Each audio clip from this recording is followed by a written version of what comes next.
Hey there folks, Andrea Cox here, intuitive healer, holistic wellness coach, here to talk about one of my favorite subjects, the natural hygiene art of food combining. Now, if you know me, if you've been a subscriber here for any length of time, you know that I love natural hygiene principles.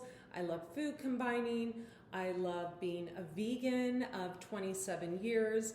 I love all things organic and natural. If you're not already subscribed, hit that subscribe button, and also subscribe to my sister channel over at The Detox Intuitive. It's a spiritual channel. I think you'll find a lot of ways to protect your energy, and occasionally I talk about astrology and even do readings with my oracle deck over there, the Lessons of the Mystical Muse.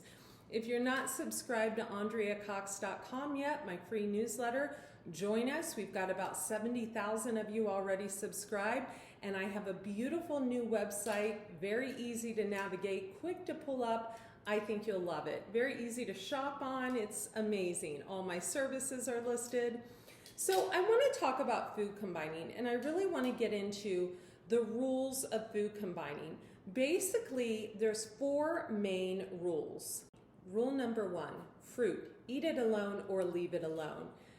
Gone are the days where we have those feta cheese, olive, watermelon salads all combined in one bowl, distending your stomach and making you feel nauseous afterwards. Fruits are very easy to digest. They should go on an empty body and they move right through the body quickly. They should only be eaten alone. There are a couple, I would say, allowances on a food combining diet. Coconut yogurt, like this Coco June. Thank you, Coco June, for sending this. This combines well with like blueberries, like I just had, or dark chocolate also is a neutral.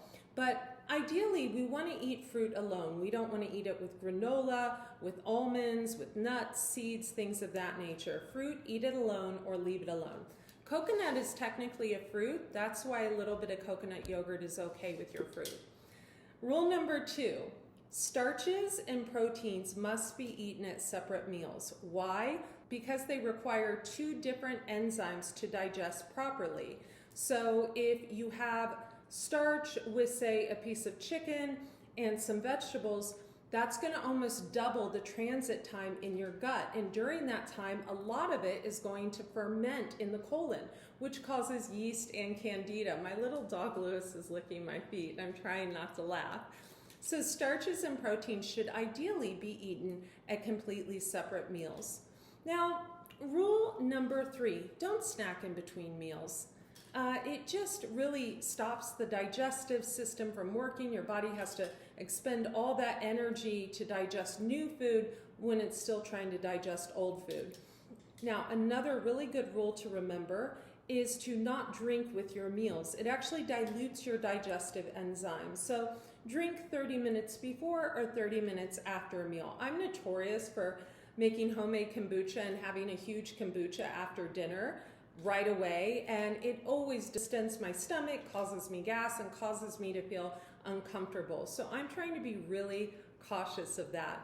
And I would say the last rule is remember the neutrals, things like coconut yogurt.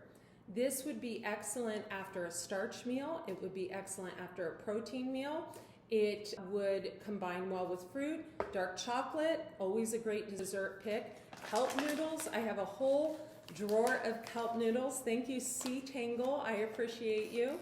And these really are delicious. They're neutral, hardly any calories in these. You can pair it with any type of sauce you like. A cashew sauce, which would be considered kind of a funky food, like a protein food, would go excellent on this, kind of to give it that cheesy taste. Or nutritional yeast and a tomato sauce is also excellent on this, with some steamed portobello mushrooms or white button mushrooms. Excellent meal. And things like avocado, very healthy. They combine well with starches like potatoes, and you can also have some on a frittata if you're still eating animal products, which we know I don't do. I've been a vegan for 27 years, but to each his own. I'm really vegan for the animals. So these are just a few little food combining tips for all of you. Now, what are the benefits of food combining? Well, clearer skin, right? When you don't have things clogging up your colon, your skin is very clear, vibrant, and a lot of people would say people who food combine and are vegan especially have that glow to them. I am almost 50 years young, half a century young, and I feel like I get told I have that glow almost on a day, I would say on a daily basis. Now, digestion.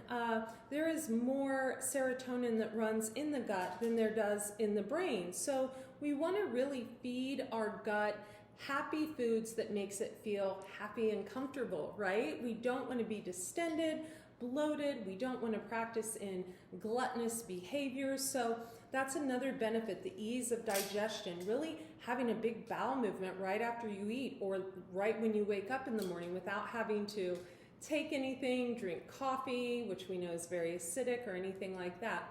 Also, better mood. They've actually done studies, psychological studies on, how one's mood changes when their gut is happier. So food combining really helps with mood. And of course, natural weight loss. That is another benefit of food combining. When we food combine our food properly, there's a natural weight loss that takes place. I'm Andrea Cox. I hope you enjoyed this video. If you did, tell me in the comments where you're tuning in from and toss this a thumbs up. Make sure you do hit that subscribe button and also share this with a friend. It really helps the channel. I hope each and every one of you have a wonderful summer, and let's pop back on here every Tuesday for a video and every Wednesday for a video on the Detox Intuitive. Be well.